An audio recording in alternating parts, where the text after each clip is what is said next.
Ďakujem. Pekné popoludne želám všetkým a ďakujem za pozvanie na dnešnú konferenciu. Mojím cieľom prednášky bude prezentovať a ukázať uplatnenie lekárnikov, farmaceutov v anglických lekárniach, ale hlavne aj v primárnej sfére. Na úvod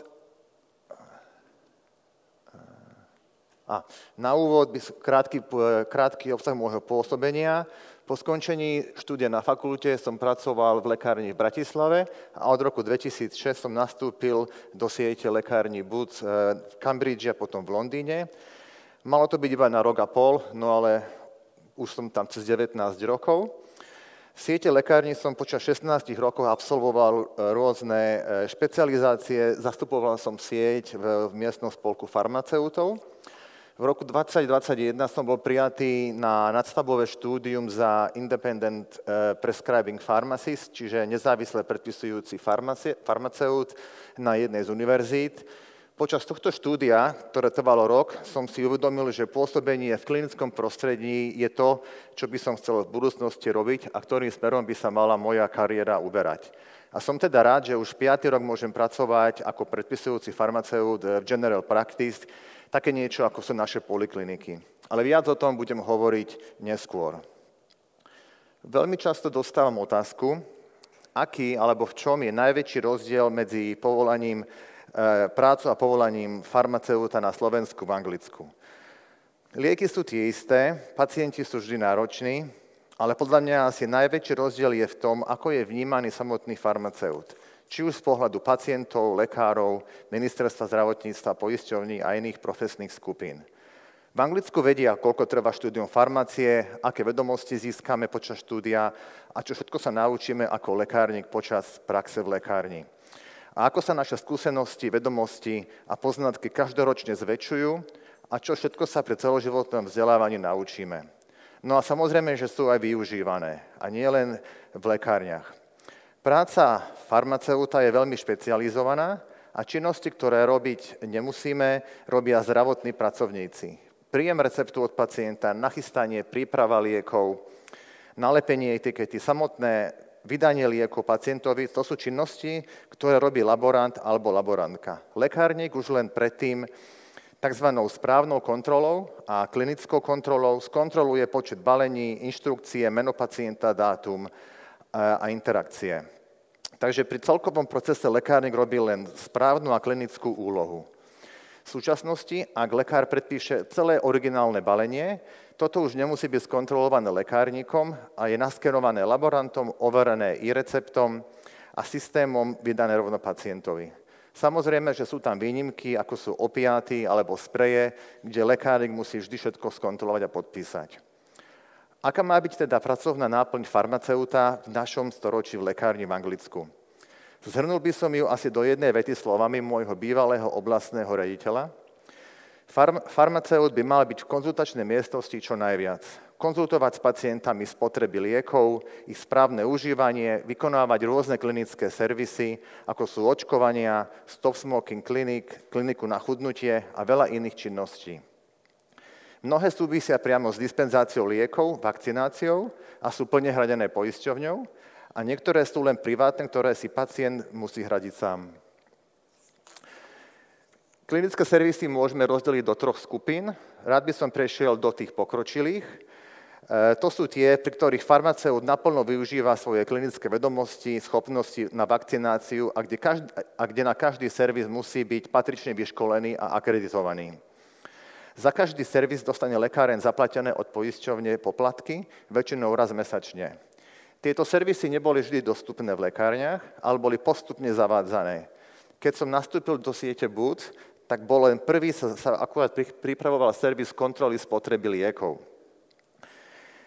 V tomto servise bola podstata konzultácia lekárnika s pacientom, ktorá trvala okolo 15 minút a pacient musel splniť isté kritériá, mať predpísané 4 lieky minimálne počas 3 mesiacov, kde ste prešli spolu s ním správne užívanie, nežiadúce účinky, vedľajšie účinky, ako používa sprej napríklad na astmu, prediskutovali, aké berie vitamíny, alebo nechať sa možnosti pacienta, aby či má nejaké otázky, spýtať sa.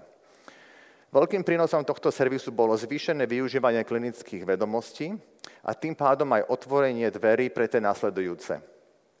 Potom už nasledoval servis nového lieku, kde pri predpísaní nového lieku na rôzne ochorenia, ako sú astma, krvný tlak, cholesterol, diabetes, bude pacient zavolaný lekárnikom po 7 a po 14 dňoch. Počas tohto telefonátu lekárnik prejde otázky z formulára na vedľajšie účinky, či pacient už má nejaké zlepšenie, alebo či bere lieky, ako má.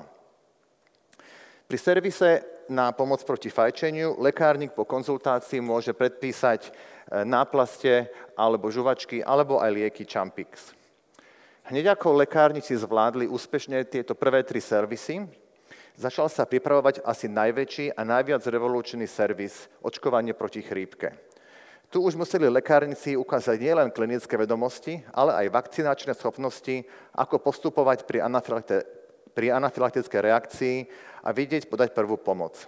Samotný tréning pre farmaceutov bol oveľa náročnejší a spočíval v klinickej príprave, vo vakcinačnom tréningu a resuscitácii a podávaní prvej pomoci. Keďže by bolo náročné spustiť naraz celoplošné očkovanie v Anglicku, prvé 2 roky boli tzv. Pilotné projekty vo vybraných okresoch. Počas 2 zimných sezón 2013 až 2015 bolo vyhodnocované, ako lekárnici boli pripravení na tento servis, či boli nahlásené problémy s očkovaním, klinické incidenty, ako fungovala komunikácia po očkovaní medzi lekárnikom a obvodným lekárom a ďalšie reakcie a vedľajšie účinky. Po úspešnom skončení tohto pilotného projektu sa od roku 2015 už naplno začal celoplošný národný servis na očkovanie proti chrípke. Medzi jeho hlavné ciele patrilo zvýšiť celkové zaočkovanie pacientov proti chrípke, ale hlavne u pacientov z rizikových skupín. V prvej sezóne, v roku 2014-15, že ešte pred zavedením tohto servisu, bolo celkovo v lekárskych ambulanciách podaných cez 10 miliónov vakcín. Počas prvej sezóny, 15 až 16, v lekárniach bolo podaných takmer 600 000. Toto číslo postupne ráslo a za minulý rok vidíte 10% nárast na cez 4 milióny vakcín. Toto sú iba počty vakcín, ktoré hradila poisťovňa, teda k tomu ešte treba prirátať aj vakcíny, ktoré si pacienti platili sami. Ak sa pozrieme na vybranú skupinu pacientov nad 65 rokov, tak čo je vlastne cieľom, plus ešte týchto pacientov zahrnieme aj z rizikových zdravotných skupín, to sú naše cieľové skupiny, kde by sme chceli mať čo najviac zaočkovanosť pacientov. Toto sú skupiny pacientov, ktoré nemusia platiť za očkovanie proti chrípke, čiže tzv. Majú výnimky. Pred každým očkovaním pacient musí vypísať formulár a zaškrkne, ak spĺňa jednu z týchto podmienok. Ak nie, samozrejme, že môžete mať očkovanie ďalej, ale si ho musíte zaplatiť. Cena očkovania momentálne je okolo 22 libier. Toto vidíte formulár, ktorý musí pacient vyplniť. Čiže tam sú meno, dole sú naľavo tie výnimky a pre mňa ako pre farmaceuta najdôležitejších je týchto 5 otázok. Čiže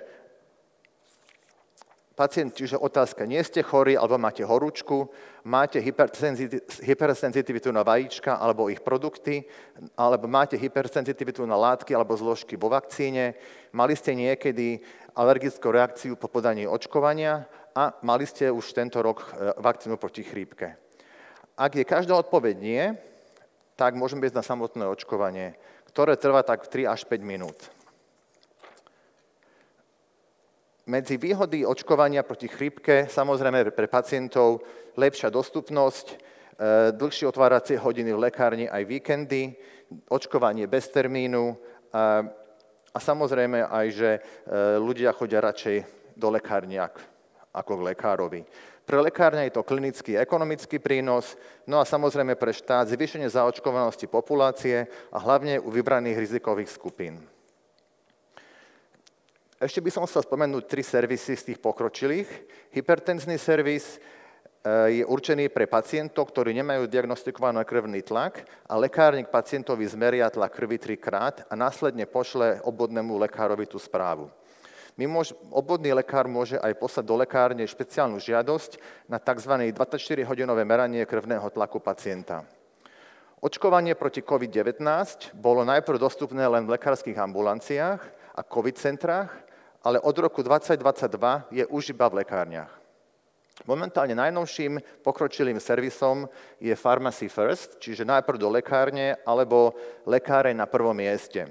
Tento servis od januára 2024 zaznamenal obrovský posun vo fungovaní lekární v Anglicku, keď zaviedol možnosť pri 7 vybraných ochoreniach ošetrenie pacienta priamo lekárnikom v lekárni.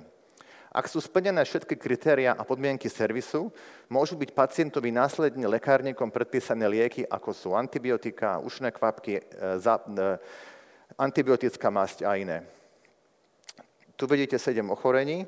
Tento servis ďalej posúva rolu lekárnika v klinickej oblasti. Vytvára podmienky na vyšetrovanie pacienta lekárnikom, klinické vyhodnotenie príznakov, zisťovanie zdravotnej histórie pacienta a následné predpísanie liekov. Počas prvej sezóny od februára 2024 do marca 2025 bolo využitých takmer 5 miliónov konzultácií v lekárniach v rámci tohto servisu, z čoho bolo 2,7 milióna konzultácií priamo poslaná do lekárni priamo z lekárskych ambulancií, čo je obrovské uvoľnenie kapacít a bolo jedným z hlavných cieľov na uvedenie tohto klinického servisu. Na porovnanie, za minulý rok bolo celkovo 300 miliónov konzultácií v lekárskych ambulanciách v Anglicku. Okrem očkovania proti COVID-19 a chrípke, ktoré sú hradené poisťovňou, môže byť pacient zaočkovaný v rámci pridaných súkromných servisov, ako vidíte, na zápal plúc, kliešťovej encefalitíde, cestovné očkovanie.